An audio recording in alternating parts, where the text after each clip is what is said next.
السلام علیکم ورحمۃ اللہ وبرکاتہ۔ اس وقت حضرت مولانا سلمان ندوی صاحب کے تعلق سے 3 سوالات بہت زیادہ کیے جا رہے ہیں۔ پہلا سوال یہ کیا جا رہا ہے کہ مولانا سلمان ندوی صاحب نے آخری وقت میں تنقیص صحابہ اور شان صحابہ میں گستاخی سے توبہ کیا تھا یا نہیں؟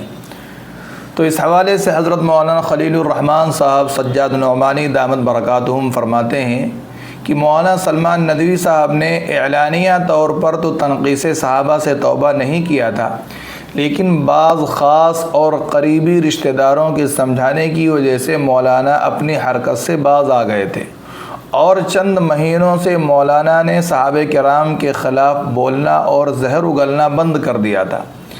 اس لیے ممکن ہے کہ مولانا نے تنہائی میں تنقیص صحابہ سے توبہ کر لی ہو، اور ہمیں ایک مومن کے بارے میں اچھا ہی گمان کرنا چاہیے، ظنوا بالمؤمنین خیرا۔ اس لیے ہمارا گمان مولانا کے بارے میں یہی ہونا چاہیے کہ مولانا نے تنہائی میں اللہ سے اپنا معاملہ صاف کر لیا ہوگا، اور صحابہ کرام کے شان میں جنہوں نے گستاخیاں کی ہیں ان سے اللہ سے معافی تلافی کر لی ہوگی، اور اللہ نے انہیں معاف بھی کر دیا ہوگا۔ دوسرا سوال یہ کیا جاتا ہے کہ چند سالوں سے مولانا سلمان ندوی صاحب صحابہ کرام کے بالکل اگینسٹ کیوں ہو گئے تھے؟ پہلے مولانا سلمان ندوی صاحب کے صحابہ کرام کے فضائل کے تعلق سے بڑے اچھے خطابات ہوتے تھے۔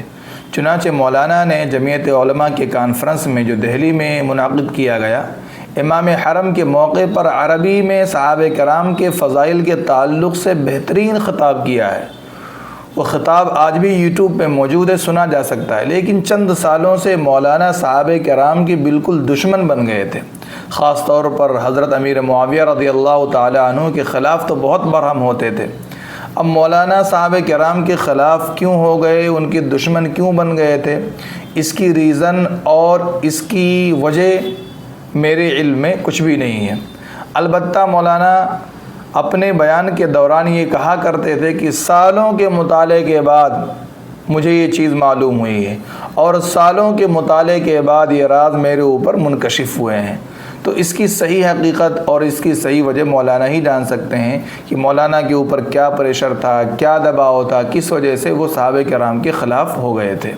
تیسرا یہ سوال یہ کیا جاتا ہے کہ مولانا سلمان ندوی صاحب کا جنازہ پڑھنا جائز تھا یا نہیں؟ جن لوگوں نے ان کی نماز جنازہ پڑھی ان کے ایمان و نکاح پر کیا حکم لگے گا؟ دیکھیے، مولانا سلمان ندوی صاحب کے صحابہ کرام کے بارے میں جو غلط اور گھناؤنے افکار و نظریات ہیں وہ سب کے سامنے واضح ہیں۔ انہی گھناؤنے افکار و نظریات کی روشنی میں معتبر اداروں نے، مثلا دارالعلوم دیوبند ہے، دارالعلوم ندوۃ العلماء ہے، مظاہر العلوم سہارنپور ہے، ان اداروں نے مولانا کے بارے میں ضلالت و گمراہی کا فتویٰ صادر کیا تھا، لیکن کسی بھی ادارے نے مولانا پر کفر کا فتویٰ نہیں لگایا ہے۔ مولانا کی گمراہی یقیناً قابل گرفت ہے، قابل ملامت ہے، لیکن مولانا کی گمراہی کفرت کی حد تک نہیں پہنچی ہوئی تھی، اس لیے کسی ادارے نے کفر کا فتویٰ نہیں لگایا۔ لہذا مولانا کے جنازے میں شرکت کرنا، ان کے لیے مغفرت کی دعا کرنا، ان کے لیے ایصال ثواب کرنا جائز ہے۔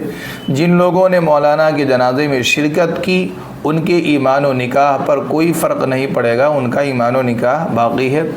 آخری بات یہ ہے کہ ہمیں حضور اکرم صلی اللہ علیہ وسلم کی اس حدیث پر عمل کرنا چاہیے، احسنوا ذکر موتاکم وکفوا عن مساویہم، کہ جب کوئی انسان انتقال کر جائے، دنیا سے رخصت ہو جائے، تو ہمیں اس کی خوبیاں بیان کرنی چاہیے، اس کی خامیوں پر کیچڑ نہیں اچھالنا چاہیے۔ لہذا یہی معاملہ ہمیں مولانا سلمان ندوی صاحب کے ساتھ بھی کرنا ہے کہ انہوں نے دین کی بے لوث خدمت کی ہے۔ چند سالوں سے وہ بگڑے ہوئے ہیں، ورنہ اس سے پہلے تو ان کی خدمات بہت زیادہ رہی ہیں۔ اللہ تعالیٰ سے دعا فرمائے کہ اللہ تعالیٰ ان کی نیکیوں کو، ان کے حسنات کو قبول فرمائے، اور انہوں نے جو کچھ بھی غلطیاں کی ہیں اللہ تعالیٰ ان سے صرف نظر فرمائے۔